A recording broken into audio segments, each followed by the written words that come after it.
السلام علیکم سامعین، 10 رجب المرجب اور 31 دسمبر ہے۔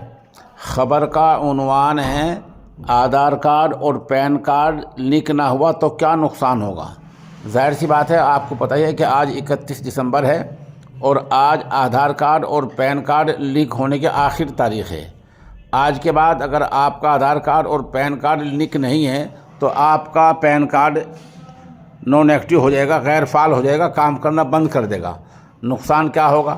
سب سے بڑا نقصان یہ ہوگا کہ بینک میں جو آپ کا اکاؤنٹ ہوگا وہ چالو تو رہے گا، لیکن اگر کبھی KYC کی ضرورت پڑی اور KYC ہونے لگی تو وہاں وہ پین کارڈ آپ کا کام نہیں کرے گا، اس وقت آپ کو پریشانی آ جائے گی۔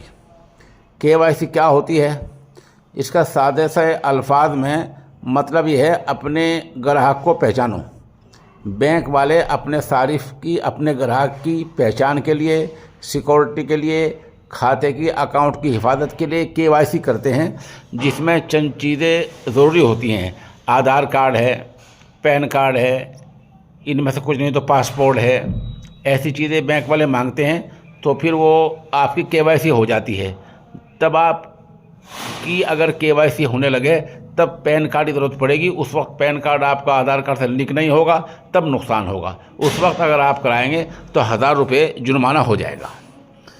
دوسرا ہے کہ اگر آپ موٹا لین دین کرتے ہیں، 50,000 سے اوپر کا لین دین کرتے ہیں، وہاں پین کارڈ آپ سے کمپنی یا بینک یا کوئی اور ادارہ مانگ لیتا ہے، تب آپ کا نقصان ہو سکتا ہے۔ اس سے بہتر یہ ہے جن لوگوں نے ابھی تک کے پین کارڈ کو، آدھار کارڈ کو لنک نہ کرایا ہو، وہ مہربانی کر کے اپنا Aadhaar card, PAN card link کرا لیں۔ سامعین، یہ معجون ہے طاقت کا خزانہ۔ عمر کے ساتھ ساتھ جو کمزوری آ جایا کرتی ہے، یہ اس کے لیے بہت ہی فائدہ مند ہے۔ ہمارے نمبر 96 27 70 90 14 پر سمپرک کیا جا سکتا ہے۔